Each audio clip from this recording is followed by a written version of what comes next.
Listen up or run for cover. Dropping knowledge from the people who have it to the people who need it. The real Brad Lee Bombs is dropping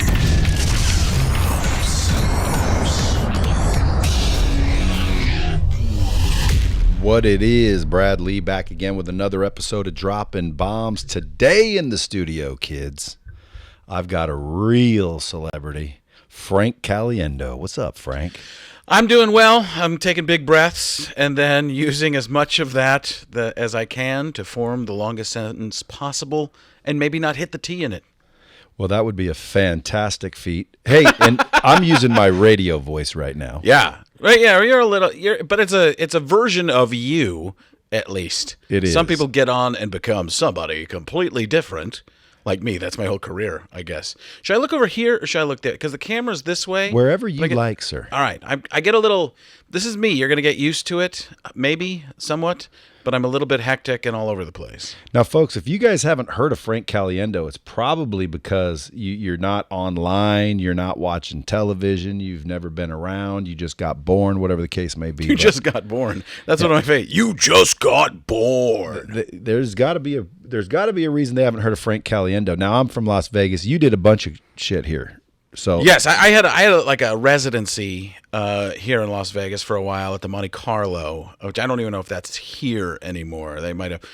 This is my new favorite, by the way, and I go off on bits of tangents. My new favorite thing is the like limited residency. Is that what they're calling it? Where some giant like superstar is going to. They're like. He's going to be in 12 times over the next 12 years. Well, that's just coming back every year. That's not a residency. That's just touring. That's what that is. Yeah. Who's doing that right now? I don't. I heard just a country singer was doing it, but that's kind of what Garth was for. You know, they're like he's going to be here when his kids aren't playing soccer, which is fantastic because I love the fact that he cares that much about his kids and wants to be there, or has wanted to be there. But it's just so funny that to me, it's such a great marketing move that like they call it a limited residency. I'm trying to think. There was another term to it that wasn't limited, but that meaning you weren't here all the time, just like once Elton's Red Piano. How often is that here? I don't know. It's almost once annual, every 2 years in this superstar limited residency. You do sound like those guys. Yeah, I'm trying. Hey, I'll get there later because I have a bunch of questions as far as how do you do impressions. Sure. But first, let me tell the Bomb Squad to go follow you at Frank Caliendo on Instagram. That's where he mainly hangs out, and we'll chit-chat, DM, watch him. But, folks, I think MADtv, you were on MADtv. Yeah, I was on MADtv for years. And if you can't, for the Instagram, at Frank Caliendo, if you can't spell Caliendo, it's the letter C, the word alien, and the word do. So, at Frank C. Alien Do. Don't ask me how we figure that out, but that's what it is. And it's also that on Twitter as well. Yeah, I was at MADtv. I was actually on a show when I first went to Los Angeles, Hollywood, if you will. Mm-hmm. When I first went there, hello, dropping bombs. When I first went there, F-bombs, and in this case, it's Frank bombs. What I like to do is just cut you off constantly, so Jeff has to press the space bar in there to switch cameras. He's like, why is he doing this to me? Jeff, who used to work with me, and now you've stolen him. Yeah, but we call him Jeff Celentano. Yeah, I call him Celebrentano because we celebrate the Celentanos.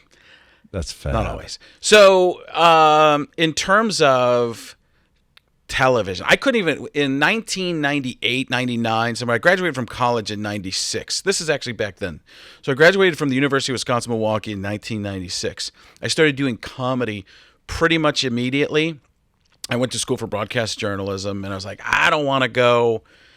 work. Nothing wrong with this, but I didn't want to start out in Eau Claire, Wisconsin, being a reporter and trying to ask little, questions. And I always had trouble putting a mic in somebody's face. I wanted to be the person who was answering the questions or be on The Tonight Show as a guest. That's what I was really looking for in life. You wanted to be famous. I didn't know. I just wanted to be interesting enough to be on one of those chairs. Why do you think you thought that way? Because when I was a youngster, 6 years old. Yeah. I wanted to be a movie star. Always did. Almost became one and still will be one. But I wonder what that is that makes us want to be in front of the camera. Because it looks like a glamorous life. You don't see all that goes into it, all the work. There's a lot of effort. Well, you got but there's a talent, because if you can teach me how to nail impressions like you do, shit, I'd buy that course right now. You could make $500 million teaching people how to be an impressionist. Well, I think anybody can do. First of all, I think almost anybody can do it. You can do some impression, something that's close to your voice. We'll find something along the way in this podcast. But it's the nuances. It's not just the voice. It's the nuances. You create something with the face. It's almost like you take on their personality. Yeah, but I see the person in front of me. So let me backtrack just slightly so I went to Los Angeles. I'm usually not the person who's on a course. I'm usually the one going on tangents, and you're dropping bombs. We haven't dropped any bombs. No. You know what dropping bombs is when you say something that's so motherfucking miraculous that I think people need to pay attention. I'll just do one of these. And that just tells the bomb squad, which are the listeners. That just tells the bomb squad, pay attention, dude. What he just said means something. Right. Because it's going to randomly come out of both. Oh, yeah? See? Bitch is listening. I promise you this. I promise you this. Do you believe in that? Oh, yeah, 100%. No, they said now that it happens. They're listening, and they know we're together. Right now like they're wondering, what the fuck are they doing? Your phone camera's always recording, too. That's why when you press the button, there's a moment of moving into it to get the perfect picture, because it's always slightly recording. Really? Yeah. Think about that. Huh. So if you're ever sitting there midnight trying to rub one out, looking at your porn, your little miniature porn studio, dropping they got footage of that. There's some. Well, I don't know if it stays in there, but if you ever notice that live thing on where you move into the picture, that's crazy. Well, that's because it's starting before you press the button, and it just is good. So in terms of where were we? You were in L.A. You moved to L.A. L.A. I couldn't even get on. 96. You graduated college. You wanted to be in front of the camera. Oh, drop a bomb on yourself, because that's important. No, you don't. Decides. You're like, I'll save it. I'm the decider. I know. I'm the decider, and these are the decider house rules. I drop the bombs. I get to decide. So, I couldn't even get on a Make Me Laugh, and I started getting into auditions for sketch shows and stuff like that. And I just had this ability to do a bunch of impressions, and it's something that you have to work on. One of the things that people don't realize, they think you're a wizard. If you do impressions, they think you can just do an impression of anybody. I do a lot of corporate events. But you have to work at it? Oh, yeah. It's like anything. There's a bomb dizzle, son. Everybody doesn't understand that. Like, you see these movie stars and these freaking dudes with their shirts off and they got six packs, and everybody's like, oh, yeah, lucky, the genetics. Bitch, you don't see the work that goes into stuff like that. You don't see the work that goes into what you're talking about. I just see you do it. I'm like, dude, how does he do that? Yeah, and it's they think, like I said, I use this analogy. They think you're a wizard, but the reality is you're more of a magician. Because what does a magician do? They work at their craft to get the sleight of hand, let's say. If they're going to make something disappear, they're hiding something somewhere. They're at an angle that they know you can't see it from, or it's very difficult to see from. They work at that craft to become an expert at that. A wizard might just be able to conjure. So people say, hey, do an impression, like you do a corporate event, though, like do an impression of the boss. Like, it doesn't just happen like that. And like they'll say that the day before. I'm like, give me some of the things they say, and I'll talk as Morgan Freeman, and I'll do one of the bosses, and now it's time to drop some bombs. So I can do something like that simply, but it's not going to be, hey, you can... Now, once in a while, the CEO might have some type of interesting facial tick or characteristic or something, or a hand movement that you can mimic, and there's something to do with that. But not everybody picks up on that stuff and sees it. So if I naturally pick up on shit and can do things like without, is it the practice I'm not doing? Probably, yeah. Because I can do some things, like I see people, and I do pick up on little things. So give me an example. Well, like Jeff Celentano. Mm-hmm. Okay, like sometimes he'll be like, okay, yeah. You ever notice that? Yeah. And he's almost like he works on the Love Boat-ish. Very, very much so. He's like a cruise director. Yeah, like- and that's where my take on him would be. He also doesn't exactly walk. He kind of glides in slippers. Yeah, It's can like you, he'll- Can you it's do it? Can you do a Jeff Celentano? Yeah, it's very, very acquiescing. It's just. It's very relaxed most of the time. Shoulders shrugged forward, I would say a little bit, and then, like I said, he walks from the knee down most of the time. It's not. Most of us is the fulcrum the word, but a lot of people. Can I get up? Will the camera see me if I get up? Yeah. So if I get up, a lot of people walk like this. This is where the pivot point is, right? Celentano does kind of like one of these things. And quickly. Yes, and all kinds of people just lurk. Like he'll be there, and he'll just, and sometimes the top of his body will get there before the bottom. You ever notice? You ever notice that? He's almost like that guy on Mr. Deeds that was Betty Sneaky. Yeah, he's he's the only guy I expect to pop out of a closet. When you see Jeff Celentano, you're like, didn't scare me. Why is that? Figured you'd be here. Just lurking, kind of vampires. Does he sleep upside down? Anybody know that? I don't know, but I did say the other day, like if push came to shove, we could put him in a green tuxedo with the frills and make him put one of those mustaches Absolutely. on, like that absinthe host. Yeah. Here's what you know do. who I'm talking about? No, I do not. But You've never seen Absinthe? No. What is it? Absinthe? Absinthe. Oh, with the TH. Yeah, the show down by Caesars. That Oh, little sure. tent. Yeah. Okay, now I know what you're talking about. the host. I thought you said Absinthe, and it was like a Netflix show I hadn't seen yet. Absinthe. Absinthe. Jeff Celentano's like the host of Absinthe. Yes. Or a vampire. Have you ever done this? Say, try this once. Hey, Jeff, could you get me that and get a little extra garlic on it? And he'll be like, maybe you should have somebody else do it. Why is that? Oh, no reason. I'm just going to go hang upside down and fly around a little bit. Yeah. Why are you so pale? I'm not sure. I don't go out in the sun. Is this your Celentano impression? No, I don't. I'd have to talk to him a little bit. It's been a while since I've seen him, but it's been good. You work with him all day for a couple of days, dude. You'd have him down. Oh yeah. No, and there's something with it's almost like like when you have long luscious hair, you go like this almost. Right. It's almost like he remembers having long luscious hair or something. So he's got that new side part thing or whatever that's happening that I wasn't expecting. Is that new? I wasn't ready for that. It's been since I knew him. Now but, people, but I I don't know want people that to think like when he'll talk sometimes, he'll almost like the sun's in his face, and then he'll just do one of those hair whips like out of the blue for no necessary reason. Yeah. It's just like let me say why this did he too, do that? Like he just said, hey, I'll be going to the bathroom. Yeah. There's a bit of a ta-da to him. Ta-da, that's a good way to put it. Yeah, that's the magic trick.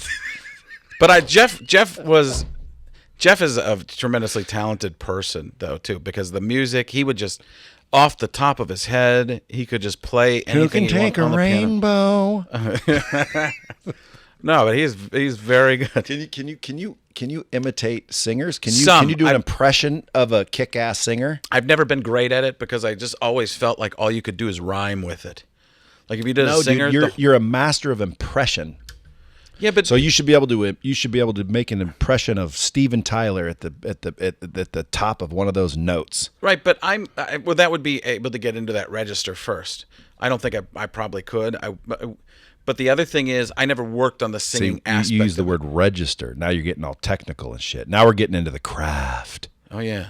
See, and it's witchcraft. Hey, he's artsy. He's an artist. No, it's got more to do with just the ability. Like what's the range that a person has? If somebody can't get into that range, so you're a bass baritone. No, I'm kind of in the middle. I don't even think Pacino, I have dude. I was gonna say, man, listen. Frank comes in here. All I'm gonna do is have him do two podcasts, one with him and one with Al, and I'll literally say fucking Al Pacino. But the camera was down that day, and I'm just sitting here with Al the whole time. It wasn't working, and we're just sitting there, me and Brad, talking about the craft. The acting of craft. And by the way, have you ever heard of Masterclass? Yes. They get these celebrities. I thought of that long ago. Matter of fact, again, anyway, I said Al Pacino acting class. Would that not be fucking great? How about you with an impressionist class? If you can teach it, there's a lot of people that want to know. I'd love to know how to sound like Morgan Freeman, Al Pacino, just for I could teach you. You could do Morgan shit. Freeman easily. Just for popularity's sake. Yeah. I mean, I just like being popular. Like if we're at a party or something, I like to be the cool one. I'll teach you how to do Morgan Freeman right now. Go ahead. Just start out talking as deeply as you can, but quietly. Don't try to be loud. Okay. And say, yes. Okay. Hold on to Before it. or after? Just the beginning. What a lot of times you need to get into yes. it. Like that? Yes. Here, put on these headphones because you know we're going to hear good this way. Yes. Yes. All right, slow down. There, okay, good. Yes. See the yes. Yeah, See? then go on a roller coaster. Yeah, but that's a personality. Like that's the trait. Right, but what we're doing is we're getting to that. The first thing we have to do is get you into the back of your throat more. I'm no good at. You'll listen back and you'll be like, I'm pretty good at this. Well, then let's do Pacino. Hold Who's on, better? let's just yes. Yes. You're getting too far forward in your. Yes. Yes. Yes. Okay, so what you'd have to do is build up to understand where that is in your throat. When I'm going, I can feel it back here. Yes. Sometimes a man just tries to figure out where he's going. And sometimes he's dropping bombs. See what I'm talking about? So you have to have something that leads you in. So with Pacino, let's go Pacino because you seem way more interested in that, and you're the host, so I'll go your way. Well, Pacino's like he's always the Any Given Sunday speech. Like right, if but I could do that, I'd be doing it on every stage across America. But let's start out with what do you see from him first? Because you're trying to get to a piece of him. So where is Al Pacino? My take on Al Pacino is he's amazed by everything. In acting, what you start with is a curiosity. Okay, that's almost anything though, right? If you want to learn something, you start with a curiosity for it. When people act, it's a bomb. See, that's a legitimate bomb all by yourself. Right. When you in acting, one of the things when people learn lines, they stop being curious. They're like, I know what you're going to say, so I'm not curious as to what you're about to say because I already know what's coming. You have to get rid of that and then trust that you're going to know it. So with Pacino, he's amazed by everything. That's my take on him first. So even something simple like turning on a light switch, he's like, now, first of all, you get into the gum chewing and the eyes. Does he chew gum a lot? There's even a movie where he talks about that. Like Robin Williams, why are you always chewing gum? He's like, settles me. Something like that. But it's this. So I get into that character first of chewing the gum. Relax. You hear the gum chewing. Could also be Mike Ditka. Gotta be honest with you. Then you speed up and you kick somebody's butt. But in terms of Pacino, that gets me into the first feeling of, okay, now I'm kind of lost. But if it could be as simple as turning on a light switch and Pacino's amazed by it. Wait a second. You mean to tell me you flip a switch over there and a light goes on over here? Wow! That's sorcery. That's what that is. So let's talk Pacino in terms of that's where you got it. You have to have a place where you're coming from. What's your take on the person? You want to get to that speech type of thing, we can get there. But in terms of Pacino, now chew your gum. Make it, yeah. Come on, you wanted to learn. I don't chew the gum. You gotta look dumb. No, I'll do the one where he's with the blind. He's blind, and he says Charlie or whatever. Charlie. Yeah. Hoorah. Yeah. See, I sound almost like him, but I don't have the personality. But you're not taking it. You're not understanding. You don't understand where I'm coming from. You don't know where I've been and what I'm about to do. Well, let me tell you something, Brad. I'm about to get there. See, that sounds exactly like him. I try. And it's not just the voice. It's the because. But it's a little step. You're trying to. Okay, I think his voice is like this, Brad. But I don't sound like him. No, that's actually pretty good.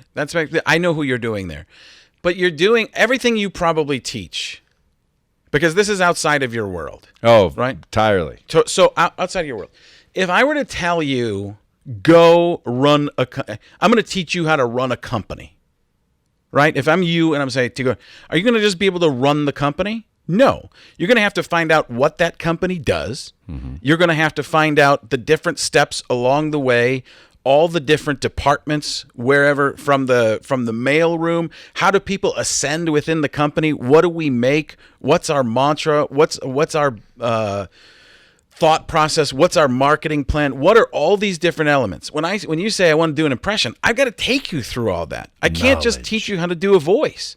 And you keep going back to it too. You keep saying, when you talk about me, you're like, you have this, this, and this, and then you'll go, but I want to do this. But that's just, follow me here for a second. So you get this. You take it a long way. You have to think.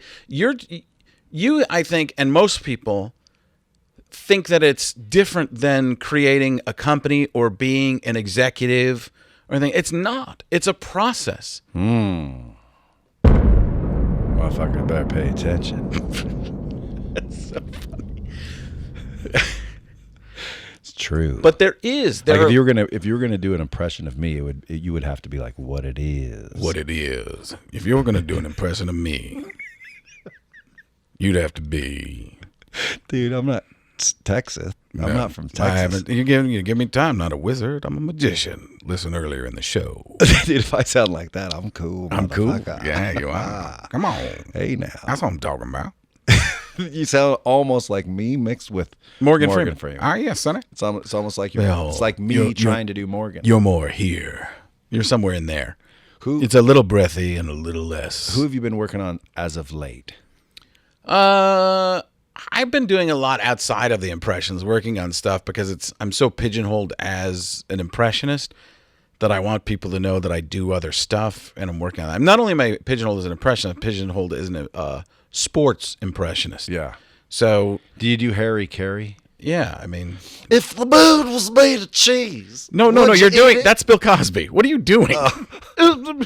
But you're also doing Will Ferrell doing Harry Caray. That is the most hilarious skit I've ever seen. But and it was with Jeff Goldblum. Yes, hello, goodbye. Why? Are we even doing this? It's crazy. Yes, I am the Grand Master. But if you listen to Harry Caray, it was more like, holy cow, if a guy. It was more that. And then Will Ferrell's was, hey, do you like the kid over there? Which is actually more like John Caponera, who was like, hey, take a look at the kid of the sombrero. Because that's actually what John Caponera sounds like. And a lot of people were just doing John Caponera doing Harry Caray. Oh. So I never saw Harry Caray. You don't even know who he is. Oh, right. Yeah. So that's the thing. There's a lot of people learn about who impressions. But in terms of people I've been working on, my daughter's into the Marvel Cinematic Universe. So I've been doing a lot of that. But it's weird because younger people get that stuff, and then the older people are like, just do more John Madden. So it's a balancing act in terms of when you're out there trying to make an audience laugh. Well, your big thing's a podcast. So, folks, if anybody's listening to this and they like this shit, well, then you better go check out your podcast, which is the Caliendo Cast. The Caliendo Cast. You can get there at frankpods.com. You drop the Frank, or the Frank, or did Jeff screw up? I'll tell you why I had a difficulty with it, because it's saying, no, he's got it right. It's Caliendo Cast. No, this is the Frank Caliendo. Well, it was originally, and then I had When did you drop the Frank? Because whenever I was trying to promote the Caliendo Cast, I felt weird going the Frank Caliendo Cast. It just feels like, hey, I'm just saying my name over and over, and at least Caliendo feels. Caliendo. That almost sounds like a freaking soap star on Telemundo. Or the Italian version, right? Because I'm Italian. As much as I don't look like it. It's Manny Caliendo. My brother's name's Rico. That's even better. It is it? Rico Caliendo stars.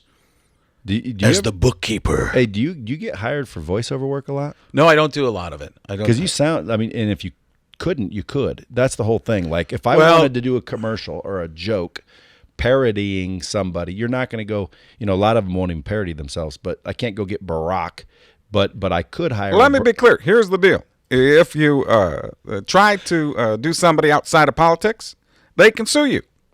So that's a difficult thing right there. If you want to really? Oh, yeah. You couldn't do a Morgan Freeman voicing over. You could do it in a cartoon as parody, but you couldn't try and sell. No, I would like if I were you, I would be like, hey, I'll leave you a voicemail for, give me $20 per recording, and you text me who you want, and tell me what you want me to say. You ever seen? First of all, Cameo? You greatly undersold me. What do you mean? $20. No. Watch. $20 times a million people is 20 million. You try and do a million $20 things. You don't. You leverage AI, artificial intelligence. Have you heard then of it's it? not. Then why couldn't anybody do it? Well, they can. Well, then why would I do it? Because you're the real deal, and you do it first. Is why. Yeah, it's already being done. It's not being done well. But it's not being done well. But I've never heard of it. They could sue you.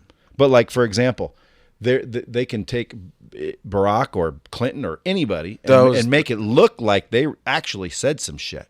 Well, look at my Instagram. I do the Monday Morgan motivation. But they never said it. So usually, if you had a thing where like you could leave Morgan Freeman on my answering machine for me, it's actually a gray area where you could get sued. Anytime I've ever done something like that, I have got myself indemnified with the company. Can you, for example, say today on the Frank Caliendo podcast, Caliendo Cast. Yeah. Today on Caliendo Cast, I'm going to have Al Pacino here. Al, welcome to the show. Oh, thanks, Frank. You could, and literally not tell people. Well, even though they be, he's being funny. People that know you, that was a joke, but don't say a word. Act as if, and see if literally you could pull that off. Would that be suable? There's probably a gray area there too, but in terms of people, I'm known for doing that, so people would know what I was doing. And there is space for parody. Parody is allowed. But you as soon as you try and sell something directly, now you're treading on tougher ground. Because as soon as you try to sell a product using somebody else's likeness, like if I tried to sell this washing machine detergent as Morgan Freeman, they're saying, well, it's a voiceover only. They're going, you're trying to use all the years that Morgan Freeman has built up and gotten his persona and brand to sell this as him. You're not saying this is a person, some random announcer. You're trying to pitch that it's Morgan Freeman doing it. And gain from it. Yeah. Yeah. That's so I don't know. I err on the side of caution because I don't like my name in lawsuits. So I stay away from it. But if somebody asks me to do a Morgan Freeman sound-alike in a cartoon, and it's obvious that it's a show that normally, like if you did that on The Simpsons, you're going to be able to do that because you were doing something within the terms of an artwork or, that type of thing. But you're not saying, buy this soda pop right now, Sonny, or you'll die. Well, just give me a look up and saying, Lightspeed VT. Lightspeed VT. Don't sue us. No, Lightspeed VT is the thing that we would want to use back in Shawshank because it was good. Lightspeed VT is the type of thing we wish we had in Shawshank. So you could use that as a drop, but you couldn't do it in your podcast because it kind of makes sense. But what it wouldn't do is you couldn't put that in an ad directly for your company. Dude, so what gets you going every day? Like when you wake up, what is your goal? What are you trying to accomplish and what's stopping you? Myself. That's what stops me. Mm-hmm. I'm going to bomb that. Yeah. But we got to unpack that. I mean, it's unfortunate, but that's the reality. Sure, but that's everybody. That's what I'm trying to tell people because most people don't understand how easy it is to quote unquote succeed, and they don't realize that the man in the mirror or the woman in the mirror, depends, is exactly who's stopping most of us. All Again, the time. Most of us, not all of us. I always get the people going. It's like, dude, I didn't consider that fucking scenario. Okay, I'm talking about the general population of complainers, excuse makers, and they don't realize that all they have to do is literally fix themselves. That's hard to do, though. Yeah, but right? but that's what they have to do. You have to. I agree with you 100%. When I talk to people, they don't know what to do, and they're like, "I don't know what to do." And I'm like, "Really? You don't know what to do? Like it's so, like bring it down. There's no secret formula. It's like success literally boils down to choices that you make every day, like every single day. What do we eat? Where do we go? What do we do? Who do we talk to? Who do we allow around us? Where do we allow ourselves to go? Let me take a guess. There are some things, I got a feeling, as successful as you are, that there are some things in your life you do in a routine. Yes? I mean, sure. I think, sure. But there are other things in your life you make sure to change up on purpose so you're not just stuck doing the same thing all the time. More than likely. Because we're always... People fear change. Like, it's maybe one of the biggest fears. What's the toughest thing about going to get another job? Nothing. But what is the toughest thing? The fact that you already have a job, you're like, it's good enough. Do you really like it? I don't like it at all. Well, then why don't you change it? Because that would mean taking a chance. Are you really good at what you do? I'm unbelievable at what I do. Then why don't you go do it? I don't know. What if nobody agrees? Yeah, I mean, and people, I've seen it. My kids changed schools a couple times. They went to one school, and we went to the school and said they're not learning math where they're supposed to be learning math. Why are they not doing that? They said, well, this is where we're at. This is how we do it. And they basically said, if you don't like it, go somewhere else. So we went somewhere else. And one of the things that they couldn't believe that, because most people don't. They just go, it just is what it is. Well, change it. Make something different in your life. See? Yeah. And that's the way it is. What'd you say to append it with? And that's what it is. And that's just the way it was, Sonny. Dude, that right there, if everyone replays this over and over, here's what you said over and over, and just takes the simplicity out of it, or puts it into it, actually, that's the answer, what you just said. True, 100%. We all get stuck in a rut, and doing the same thing all the time is easy. Trying something different is hard. Think about, well, I don't know what I'm gonna get. They have this great menu at a restaurant. There's so many things I can't choose. I'll get a burger. Really? You got the burger at this restaurant? Like all these different things, and you got the burger. Why? Because it's easy. And we do that all the time. We do that in life. We pick the thing in the menu we know instead of taking the chance. Go off the menu. Take a different. It's just spinning things a little bit different, looking at them differently. But it's hard to do because kids don't have a problem with it. You ever have you get a new smartphone. How difficult is it for you to learn the smartphone? It's pretty difficult, right? When you not now, no, not. Well, for me. are you an Apple person or? Yeah. Okay, so you're an Apple person. Are you going away from Apple?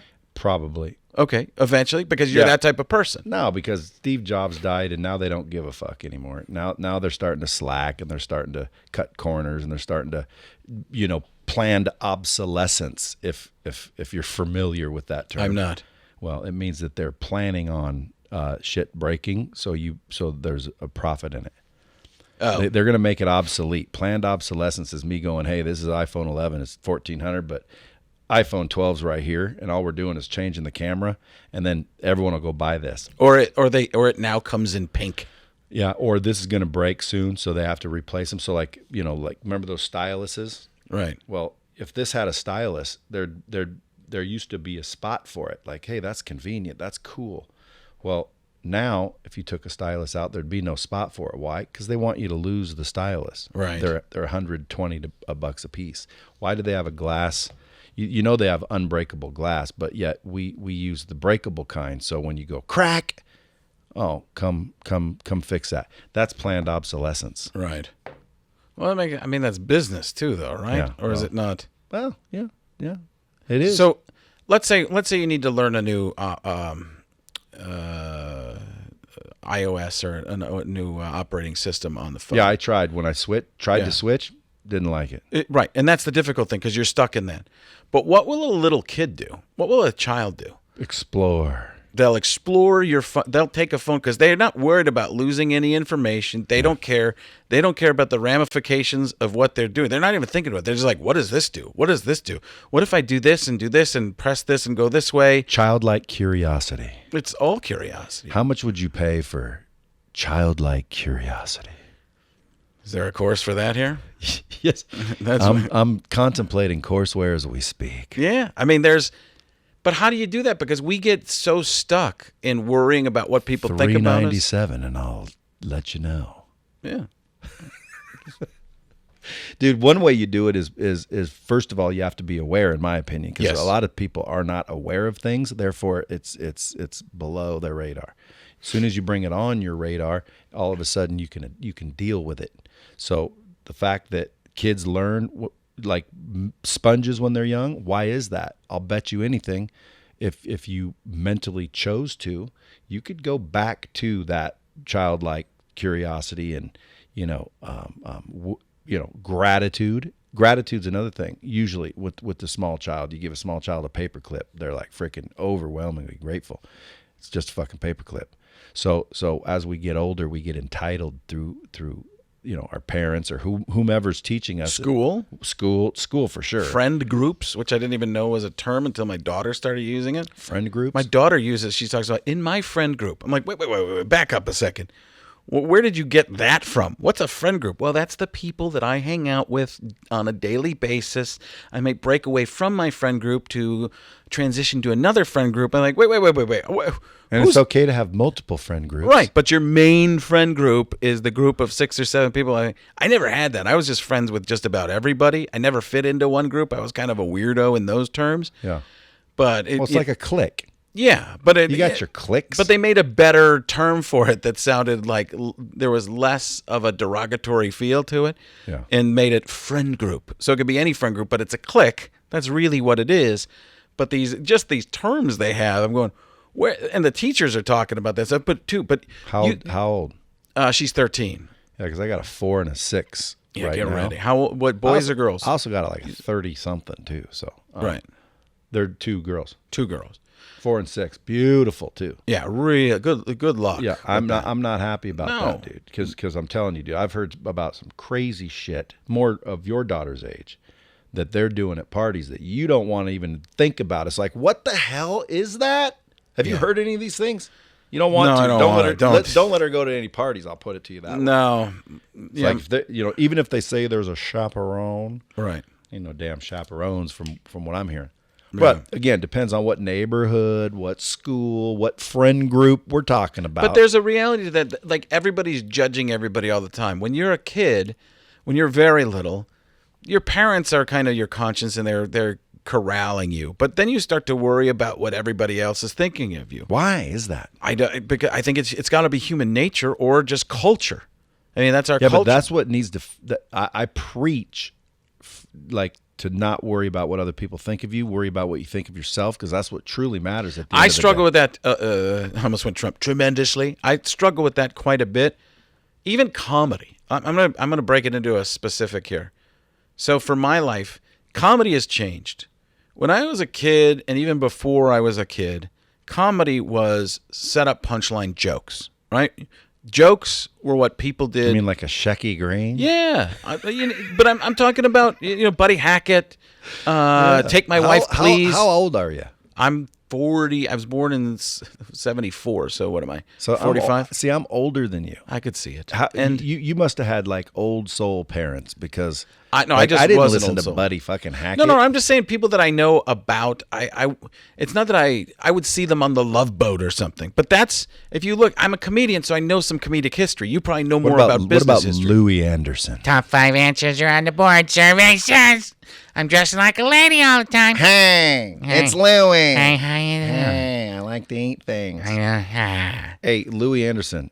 He's a great guy. Good guy. Yeah. Good, nice guy. We know Louie. Lightspeed's a friend of Louie. Louie's a friend of Lightspeed. Is that how you say it? Yeah. Yeah, old Louie. Louie's a good dude.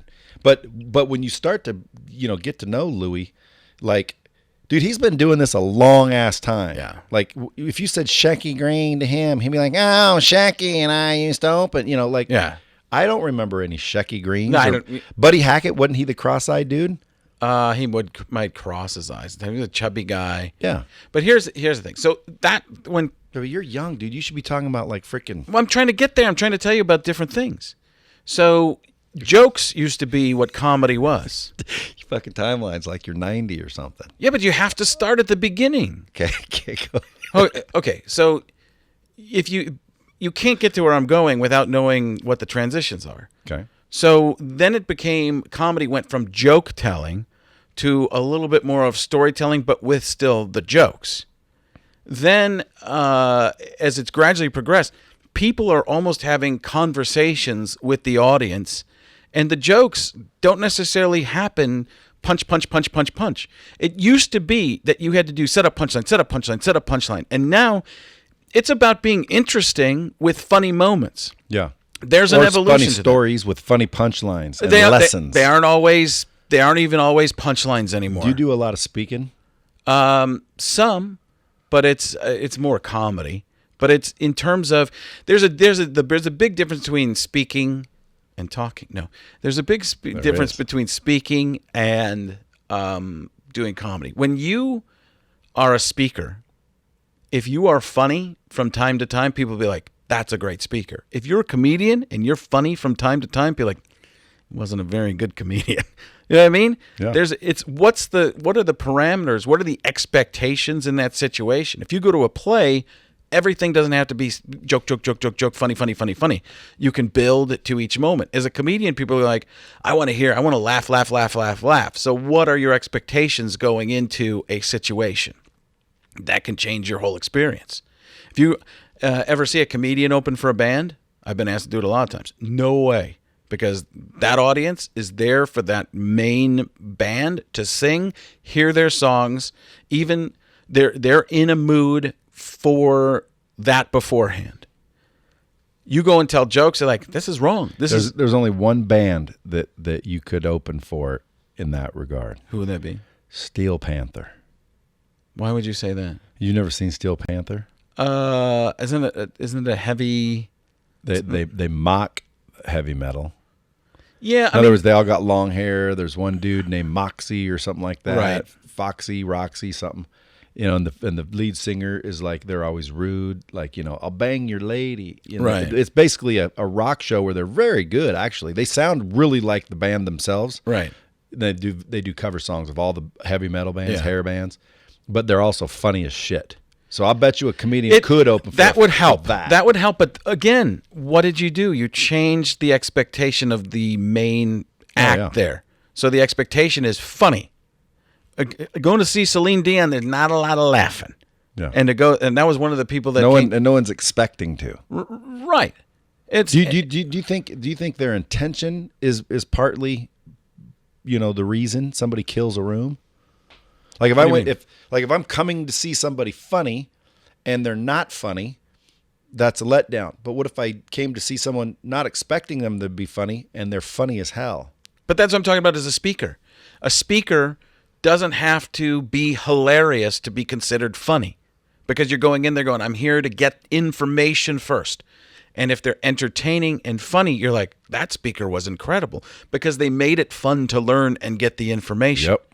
I agree with you right there. Yes. Now, if you're a comedian and you're just giving a lot of information and you're not necessarily making things that funny, you're or just funny enough, you're going, pretty good comedian. I guess they had a message, but that's not really what I was in the mood for here. Now, they could have the same message and have the same amount of funny. One of them, you went, that was incredible. The other one, you went, You want go see Carrot Top. Hey, and by the way, just to make your point even harder, it could be the same speech. Yes. Like literally, because dude, I'm telling you, I mean, that's why I asked if you spoke, because like I get asked to speak a lot, but it's because, you know, I built Lightspeed, and it's really stupid because, again, I don't think I've done anything yet, but I'll go speak. Why? Well, because A, it's fun. I like it. It doesn't bother me. 2, it gives me attention and followers, which gives me influence and opportunity. Influence is opportunity. So, like, again, I mean, there's people out there, dude, if I had 5 million engaged followers on Instagram and they were engaged, and I said, hey, buy my shirt. A million of them will give me $20 for a shirt. I'm making $6 a shirt. Boom. I just made $6 million in a week. Dude, that's influence. I don't care what people say. That's powerful shit right there. Not to mention, hey, I have this issue, this tax issue. I'm Willie Nelson. Everybody give me $20, man. Let me get these fuckers off my back. And dude, 1 million people throw you $20, which individually means nothing to all those people, but collectively it's $20 million. That's influence. That's the value of social media and to me, followers and whatnot. And then then the tax people find out about that too, and they're going to tax you on getting that. Unless it's $20. Whatever. You can give me $20 million right now. It's just I would have to pay taxes on it because But if all those people gift you $20 each, it's under the number. It's under $600. That's what I'm saying. Dude, don't get me started on that bullshit. Like, dude, if I earn money here, I pay taxes. Warmed up. Hey, I pay taxes, and then I give that money to you. Now they can tax you. Why? I already paid tax on that revenue. Oh, I get it. And it goes bing, bing, bing. And once you start realizing it, you just get pissed, and then you realize no one's going to fix it because it's a machine and it's intended. Right. Well, then you pay a bill, and you see there's taxes in that phone bill too, and you're like, wait, that's even more? Yeah, so I always just, I don't even think about it or talk about it because no one's going to change it. And anyone that does will probably get nixed. A black helicopter comes out of the sky and be like, oh, you think you're going to solve this? Yeah. But back to what gets you up out of bed, like right now, because I saw you on MADtv. You were like, you were doing a bunch of stuff around here, and then you lost a bunch of weight. You said what? Something sparked, and you said, "Fuck it." There were two things. Well, two things were that one, I got tired of people saying you suck and you're fat, so I just figured they can just say you suck, which I didn't really care about. But did anything spark that? Because I have kids. And that's you want to do it for health. Part of it, yeah. But also Longevity. doing the impressions and comedy and stuff like that. For me, it's actually better to be thinner. And I'm kind of in the middle right now. Who's thinner than I am. And people think, oh, if you lose the fat, you lose the funny. Not really. Not in this day and age. It might have been that way at one time, but there are plenty. Who said that? See, now listen. Some fat guy. Yeah, but see, that's a fat guy saying that. that. Listen, this is what I'm talking about. Bomb Squad, pay attention. See what I mean? Because you believe that. Not right? me. I didn't. You did. No, I never did. I'm not saying I didn't. Well, other people said that. But see, again, I've never. You never heard people saying, people said to Chris Farley, don't lose weight because you won't be as funny? To John Belushi? No. Oh, that's been said millions of times. You got to be probably in the comedian space. Not to know really. that. No, people say it like, all the I didn't time. know you lose the fat, you lose the funny. I thought fucking if you're fat, you don't get as many opportunities. I would say that's more realistic in the regular world, but people think of fat people as being funny. Maybe because fat people try to be funny because they're trying. It's a defense mechanism. Yeah. Absolutely. They want people to like them, and, Sure. and they're like, hey, I'm fat, so I better be funny. Right. No, I think that's part of it. I mean, I'm not skinny now, but me either, dude. If I lift up my shirt, it looks like I should have an open heart surgery wound coming right down the middle of my chest. That's a gift. But here's what I say. I say I don't care. You know why? Because, dude, I like ranch dressing. Yeah. I like ketchup. I like fucking hot dogs. I like hamburgers. I like food. It makes you happy. No, I just like it, dude. Well, part of it makes you happy. Yes, it makes me happy. Yeah, I will give into that. Yes, it makes me happy. But guess what? What am I going to have with a 6-pack I don't have right now? Now, the answer to me is a 6-pack, which is only going to get me more opportunities to do things I'm not interested in. Shirtless Instagram. Exactly. Or like get more chicks. Like abs might make me get more chicks. I don't want any more chicks. I want the one I have. Otherwise, I'd be on the market. And guess what? If I was on the market, I'd have my little 6-pack going. Do you know why?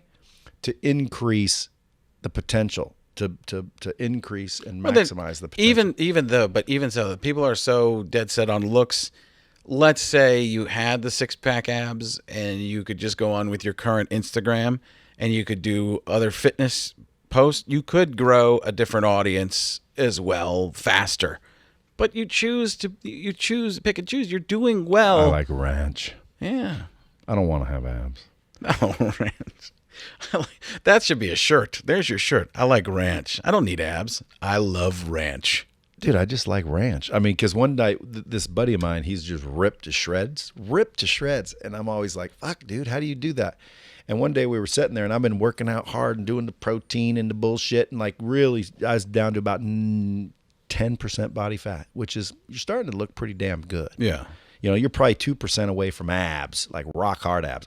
I could see my abs, but I think you're pretty much there at 10%. No, I mean, I could show you pictures. There was still, I'd rather not. There was still a little coverage. So, but I was almost there. Point being is, it was just miserable, and it was like, dude, like, why am I doing this? What are you getting out of it? What are you getting out of it for you? I like ranch, and you can, yeah. Oh, I'm telling you, that's one of your catchphrases now. Dropping bombs. Forget about the bomb dropping. It's all going to be like, I like ranch. We'll do it as Morgan Freeman. I like ranch. He said one day, or I was doing something one day, and I had a little love handle right there. And I said, damn, dude. I said, see, now that's how I want to look. And he looked over all pissed off, like he was all sincere and shit. And he's like, well, goddamn, dude, you keep eating ranch. And I'm like, so the ranch is why that's there? He just fucking hounded me. So that's where the ranch comes from. Like, I like ranch. I just want ranch. I don't care if I have to give up ranch, which is a symbolism for, if I have to cut out everything that makes me happy and I'm happy, why do it? Right. So if someone's chubby or someone's fat, if they're fucking happy, I'm all for them. Yes. Now, if they're unhappy and they're not where they want to be and they're bitching and they're complaining, that's when I say, well, get your fucking fat ass into the gym and lose some freaking weight. And they're like, why? What's that matter?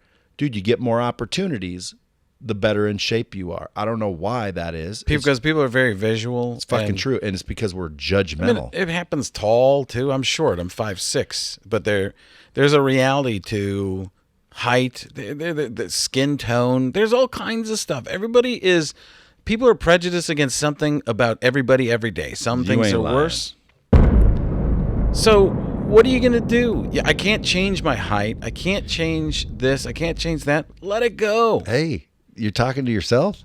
Yeah, what? What do you mean? Because you said earlier, I need help with that. And this in your right now is exactly how you do exactly what you said. I know. I mean, this is something I've realized in a in a more recent time frame, is that how much I get in my own way. I think I kind of knew it all along. Yeah. But I was like, just in terms of recently, and sometimes it's for good reason. I have kids. I got out of Hollywood because I have kids. And I didn't want to raise them there because I just looked and saw. I've heard Dana Carvey talk about this as well, that you have kids, you create these human beings. I want to put them in a situation where they have a quote-unquote normal life. What I've realized over time is that because they're my kids and people know who I am, they don't have a quote-unquote normal life. So there's positives and negatives to all of it, but I'm trying to not get in my own way as much. I'm trying to take more chances. That's why I'm doing a podcast. That's why I'm back on Instagram. That's why I'm back on Twitter and paying attention and doing more interacting with people, seeing some of the terrible things people say and putting up with it. That bothers you? I just get tired of all the negativity. Yeah. Why read it then? Well, I don't look at that. But if somebody gives you a positive compliment, what do? You're like, no. Last night I did a post because I've been having this camera follow me around, and so it's starting to drip out like what I say and do every day, just normal, and a lot of it's sales training because we're selling shit here, so I'm training my guys, and like, dude, last night I see a post, boom, there's like 150 comments that make me feel as if I am the best in the world at that. And I personally think I am, but irrelevant. I felt so fucking good. And then I caught myself because guess what? Some people are worried about the hate, right? Like, they can't take it when someone criticizes. I don't see you having an issue with that. I don't when they criticize. Okay. But I also want to warn people that are listening. Don't believe the other side either. Don't think you're so fucking great just because everyone says you're great. Like, compete against yourself. I'll tell you where I'm different. Hoorah. I'll tell you where I'm different than you. I will see all the good things, and I just let them go. They don't know what they're talking about. I got a long way to go. I see the one bad thing, and I'm like, Yeah. Why? And then you can't stop thinking about it. But the truth is, don't think about it in the first place. It doesn't matter. That's right, Frank. It means nothing. Hey, that's right. And most of the time, those people don't matter. It means Not most of the time. All the time. Yeah, all the time. There isn't one of them that matter. I don't care if it's your mom. Now listen, assuming I'm gonna preface that with assuming you're out there being ethical and kind and like a normal good person. A dirtbag is dirtbag, but you're out there, you're ethical, you're kind. You shouldn't worry about what people think. You shouldn't worry about it at all. You know what you should worry about? What you think. And that's why I told you earlier when you said, "Hey, I'm just jumped on Instagram." Dude, you could have millions of followers on Instagram. You know why? Because it's visual, and you're a visual dude, and it's video. So, like, you go look at my account. I'm just posting videos now. Right. Someone said that the other day, like, it's all videos. Yeah, and my engagement went through the roof compared to what it was. Mm-hmm. I only have like 100-some thousand followers. Some of them might be fake. I don't know. I don't think I get the engagement that many followers should be giving me. So I believe that there's some fake followers. I don't know. I've never bought any, but I had a guy try to pitch me fake followers once. Right. And I'm like, I didn't even respond to him. And then all of a sudden he says, I got like 20,000 followers. I had 7,000. And then I had 27,000 like in a day. And I thought, what did I do? Did I go viral? Right. And then he DM'd me and said, you see that? I can get you to 1 million. Right. And I'm like, what the fuck?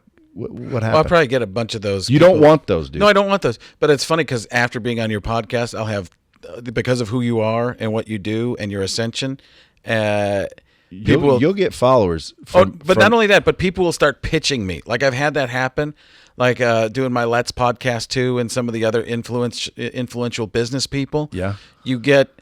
And I've been warned by good people, like, be careful. There's a lot of people out there. And I like to actually, I've searched some out. You're going to get offered something? Oh, yeah. And people are always like, I can get you X amount of followers for just $10,000. I'm like, no, I'll just build it. I'll figure it out. Dude, I'll do it slowly. 100%. Like, you don't need one fake follower no matter what. Nobody gives a shit. And not only that, it's going to start backfiring on people. Like, if I looked at you and saw 3 million followers with 6 comments, I already know you're a fucking fraud. Well, there are different types of followers too. There are people there's the truly super fake follower. Then there are engaged fake followers that aren't bots, that are actually people. There's all kinds of, like, when you start getting into this world and finding out all the different things. I've met with a lot of different people. Some are very legit, and some of them are not. And you go, I mean, my brother talked to a kid in Ireland who had figured out the Instagram algorithm. I'm like, no, he didn't. If he did, he'd be a billionaire. They're changing that stuff all the time too. Dude, the best thing to do is what I'm sure you're going to do. Put out good content, funny content, creative content, original content. And people start following you. That's all I've been doing. Be interesting. And people are starting to follow. And again, people are like, dude, because I get people talking shit sometimes. Hey, you look like you're trying to copy Gary V. I'm like, fuck, dude, trust me, I'm not copying Gary V. Right. I'm documenting like he is. Is he the only one allowed to do it? So then they're like, hating, but everyone's like, doesn't that bother you? Dude, it doesn't bother me at all. You know why? Well, because if what you're trying to do is find your tribe, find your followers, find the people that like you, you have to speak loud, right? You have to be out there. Sure. So everyone that sees the light, loves the light, they'll draw towards it. Hates the light, they'll go away from it. Unfortunately, you're going to feel that too. But too many people are worried about the hate to find the love. You know what I'm saying? Yeah. And you want to go find the people that love you. People nowadays like authentic as well. And they can seek out authentic. That's why it's the real. Yeah. But when you're being who you are, it might be something, doing something in a similar way that somebody else does. As long as you're being authentic to yourself. I find myself struggling with that as well, because sometimes I want to do the old school of comedy, a joke for the audience, as opposed to a joke that I think is funny that the audience is going to get as well. There's a difference. The first one is kind of a show. It's throwing it out there, and you don't know if it's funny or not because you're waiting for the audience to tell you. Mm-hmm. The other one is, I know this is funny in my heart, I know this is funny in my mind, and I'm just going to craft it so everybody else gets it as well. But I know this premise, this concept. Or you is think good. it's funny. I like it. Yeah. I like it. But too many times in life, we go out there and try to make it's making other people happy. That's right. It's that same. We keep coming back to the same thing. It's a theme that you have to do stuff for yourself, and there's truth. My whole act is coming from truth now. That's right. Now we're talking business. Now we're talking Caliendo. There's no less authentic way to say it than that. Caliendo. Hey, it's Caliendo. But I find that one of the things that I've talked about with people is my act used to be very observational and presentational. And that's how I was on the internet. That's how I was everything. It's because that's how I was taught. It goes back to those joke telling of the people that you... Back when you were going to Shecky's. Shecky Greenville. Were you listening to Shecky's records? I couldn't even. Were you in the basement of your parents' house? You were the one that brought. Shecky's? Wait a second. You were the one that brought up Shecky Green. That wouldn't even have been a name that I said. I could just hear. What happened to you, Frank, when you were young? Well, I'd grow up in my mom's had a basement, and she had old Shecky Green albums, and I'd listen to Shecky for hours, and just made me want to be a comedian. That and some ventriloquist records.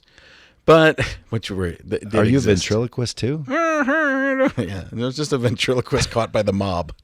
See, that's another thing. That would be funny though. Celentano looks like a ventriloquist. Yes, he does, especially with the side part. He also looks like a ventriloquist puppet. He looks. He could be the guy who has the puppet that looks exactly like him. Both of them with bow ties. It's funny that is a fact. Hey, now listen, I want to keep going because I didn't even get drilled into you a bit. I wanted to get down into your psyche, like you were a night, but you got to go. It's 2:13. Just let we got a little time. Okay, so let me ask you a question. It's 96. You just said you graduated University of Wisconsin something or another. Milwaukee. It's a city. Yeah. What'd you graduate with? Broadcast journalism degree. No, and you don't use that right now. I mean, I do use it. I use it not directly, but indirectly because I'm always in situations where people are broadcasting, narrowcasting in television. Do you think if you did not get that degree, you would be as successful as you have been? Yes, because I'm a grinder, especially at the beginning I would grind, but I knew inside terms and information that a lot of people in that industry, so I would go into a television station, I would go into a radio station, I would know things about demographics and a little pieces of engineering and equipment that not the average person go, and then I could talk to other people and network with people that not everybody would know. A program director would say, "How do you know that?" Like, "Oh, I went to school for broadcast journalism." It's like anything. And where did you grow up? Wisconsin. Born in Chicago area, grew up in the Milwaukee area. Yeah, because I can hear some sort of something. It's gone, most of it, but not completely. I can hear a smidge. There's a slight. It's Midwestern. Well, I'm studying your voice, so I can do the. Yeah, make it. I can do the Caliendo. We already sound similar. I can. Not too bad. Not too bad. Unless you're fucking trying to sound like me. If I go a little deeper. I think we sound the same damn near anyway. No, except for you've got that Wisconsin thing. Yeah, Wisconsin. Not that harsh, but I know. But I hear it. You sound. I go back and listen to my parents. Oh, that's a great one. Who do people say you sound like? Because you sound like lots of people. No, but other than those. Like your real voice talking to you, they hear different things in it. They'll hear. They might hear John Gruden in there a little bit when I say something like that, man. Or if I have this going, they'll say, "You sound a little like Jack Nicholson right now." This is how you sound like Jack Nicholson. It's not what I was doing. Or even the deeper is a Morgan Freeman. Like my voice goes in and out of lots of different stuff, and part of it is because people hear my voice in the impressions that I do, and I think that's people just get. I try to put a piece of me in every impression as opposed to just doing the impression flat out. That's like when you see a great actor, see actor. Yeah. Did you hear that? How about this? See? When you see a great actor, what you believe is what you see. Is that better? Bradley. 2 words, not one. Hey, are you the dude that said put the lotion on? Who are you trying to be? Who was that? Do it again. That sounds familiar, but I'm not. No, but that's the other thing. You do That impressions. sounds like somebody. People, you do an impression. Who is people that are like, of? Who are you doing? I'm just doing a random voice. It's not an impression. That's the tough thing about it, because people put you in a category and they're like, you're doing that is if Jack Nicholson and John Gruden had a baby. Well, that's do an technically impression impossible. of put the lotion on. What is that from? I don't know what that's from. Is that something you hear? Put the lotion on. I can't do it now, but What is it it's from? put the lotion on. Anybody else know what he's talking about? You know? Oh, You do? fucking Silence of the Lambs, bro. Oh, okay. Put the lotion on. Oh, yeah, that's weird. Oh fuck! See, if I was an impressionist, I could literally, I'd just be the coolest kid in school walking around. Yeah, because you've got the references, you just don't have the voices. I can't get their personality in their voice. I think Sure, I you can can. get You just their need to voice. know what the take is. Like, liar, liar. That sounds like his voice, but I don't have the accent or I don't know what the nuance. The cadence is the first thing. For George W. Let's go, Barack Obama. Talk slow at the beginning and speed up at the end. Right? So you Talk slow at the beginning, and speed up at the end. Yeah. So now you're doing a decent little. How do you Obama. perfect it though? You just go do it over. Do you and have over and to over. do you have to listen to him? Not really. I mean, I used to, but now it's just you say it, and you just have to do it over and over and over, like anything. 10,000 reps. Malcolm Gladwell, See, man. folks, if you guys are getting anything out of this podcast, that's a fucking biggest bomb ever. Everybody that you see, Tom Brady, Frank Caliendo, fucking anybody out there killing it, has spent 10,000 hours on what they're killing it at, and everybody thinks different. Like everybody thinks. Like, again, Yeah. I'm thinking, well, dude, you got talent. You're saying, no, dude, you may have some natural ability or a natural talent to mimic or parrot people, but you've practiced all these things 10,000 hours. It's a lot of work. It's just constantly doing it over and over and over. And then you find something, you put your twist on it that can make it comedic, but you could be a great impressionist. People that are a lot better at the dead-on voices than me. Well, dude, people love impressions. Yeah. Like who's the most, what's that guy's name? He's an older dude back with Shecky days, but he was an impressionist. Rich Little? Yeah, Rich Little. Yeah. Like, dude, when I thought impressions back in the day, Right. it was Rich Little. Rich Little on the Love Boat. Yeah, but dude, look how freaking popular Rich Little got, and that's all he did. Right. Was impressions. People love fucking dead-on impressions.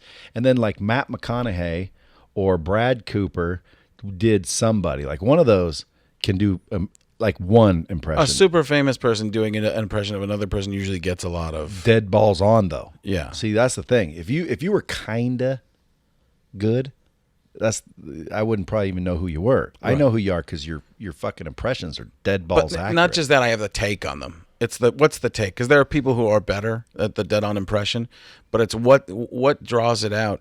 With Gruden, like with John Gruden, the Raiders football coach, it's like, I tell you what, man, I love this guy, man. It's that energy. What do you take on? When I met Gruden, he's like, so you're the guy who does me, huh? I'm like, yeah. He's like, where are you from?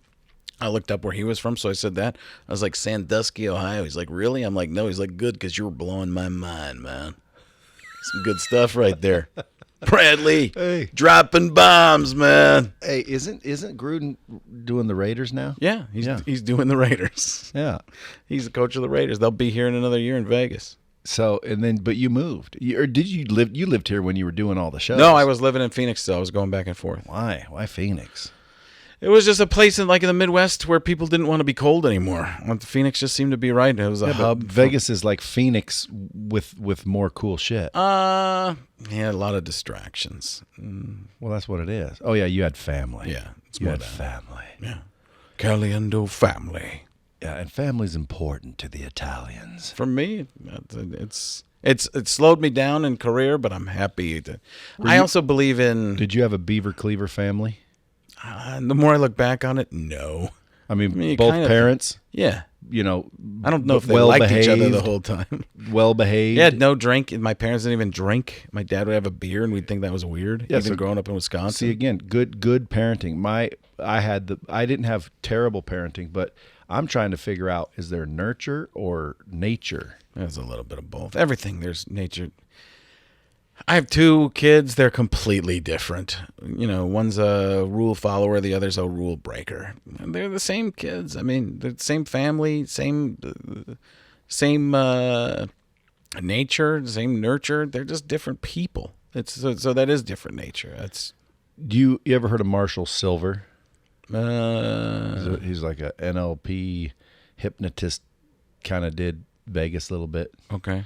But now, I mean, he's made a ton of money doing, stage events, and he sells from the stage different products and what have you. A hypnotist selling product? Yeah. That sounds like the perfect pitch person. Hey, you will buy dude, and he will get a shit ton of people to stand up, go to the back of the room now, and take advantage. And I'm telling you, like, it's amazing. Like, he'll be like, it's amazing. Anyway, you sound a little bit like him, but I think just the bass. I'm trying to figure it out, dude. I'm all about that bass. I'm going to listen to this podcast over and over because there's somebody that you sound like just naturally talking. Yeah, you just got to let me know. It's probably a hero. See, but see how the eyes went like this? See, that means that inside you changed when you said that, and your voice does. Yeah, I'm just super animated and really cool. Folks, listen, he would stay, but Frank Caliendo, Caliendo, at Frank Caliendo on Instagram. Go follow him there. Go check out his podcast, Caliendo Cast, where any podcasts are. And I'd just fucking, all around follow him because you're like you said, you're getting back on Instagram and back on social It's media. unfortunate. Big mistake by me, but What'd you do? By the way, did you decide? Because I just had a conversation the other day with someone who says, I felt like this, so I got off social media. And I said, well, how did you feel? And he said, I just didn't feel like I was being myself because I was going out of my way to make content. And I said, well, why is yourself not that? Like in his perspective, I could understand that. He felt like he was being controlled by it. I think that- Obsessive about it. And I'm like, dude, there's nothing wrong with that. This is the new TV channel, bro. So right now you should have 10, 20 million fucking followers. If you weren't in you shouldn't business, have got off, is all I'm saying. Oh, 100% correct. I made a big mistake, but I can't go back and feel sorry for myself. I can just go fix it. That's right. The good Work news, at it. not only that, but the good news is, dude, it goes fast. Shit spreads viral when That's it's why good. I'm here. When it's good, You go, it'll you meet people who, you learn from. People like you. I learn a lot from people. That's something that I didn't do. I stopped learning for a while, and you get stagnant, and you get boring, and you get complacent with it, just like everything we've talked about. And now, I'm feeding the curiosity again, learning from people who are there or part of the way there to quote unquote getting to where they want to go to. We're all in a struggle. There are very few people that have made it to the point where they're like, there's nothing else I can do. Maybe the Avengers. And I'm not even talking about the actors that play them, the actual Avengers. It's one of those types of things like you just go for it. Just go have the best time and work. There's nothing that beats hard work. Hey, now again, personally, there's a lot that beats hard work. What? All kinds of shit. Smart work. Relationships. Okay, yeah. Because relationships are hard work. Well, they can be, yes. But like my dad, I always tell people, my dad, dude, blue collar worker, worked his balls off his whole life, never got anywhere. Sure, yeah. I mean, you can work super hard, using the old digging ditches, or you could. That's what's great about this country too, right? Like the difficulty. You could work digging ditches your entire life and make your $10 an hour, $20 or whatever you're making doing that. And I think because, again, when you said, hard work, you can't beat hard work, whatever you said, that is what we're taught. Okay. That is what people say. But And it's crazy because, dude, do you think there's any legitimacy to where we're taught to be cattle? Where we Yes, but I with the assumption, I guess, with the idea that you're doing something, it's not just random hard work. Work toward a real goal. Work that is going to get you somewhere. Work hard on things that optimize and make you better at what the goal going toward the goal you're trying to get to. Yeah. That's what I mean. I don't mean just doing random hard work. You're right. That's a waste of time. But I had a teacher, Jeff Trinity, who used to say, work smarter, not harder. And there's a lot of truth to that. A lot of hard work It doesn't mean work the hardest you have to work. It means work very hard to get the specific steps. I mean, it's just, you're right. I always say, you know what hard work will get you? And everyone always be like, success and all this positive shit. And I'm like, fucking tired. Yeah, it has to have a directive.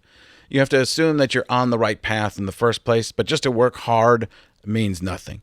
Work hard on something that can get you somewhere, that makes a lot of sense. Dude, I agree, man. Like, I read the newspaper hard. I mean, everything I do. And here's kids going, what's a newspaper? Dude, I read the newspaper hard in the morning. I will. Come on, right. Yeah. Just end the podcast on that. We're done. Out.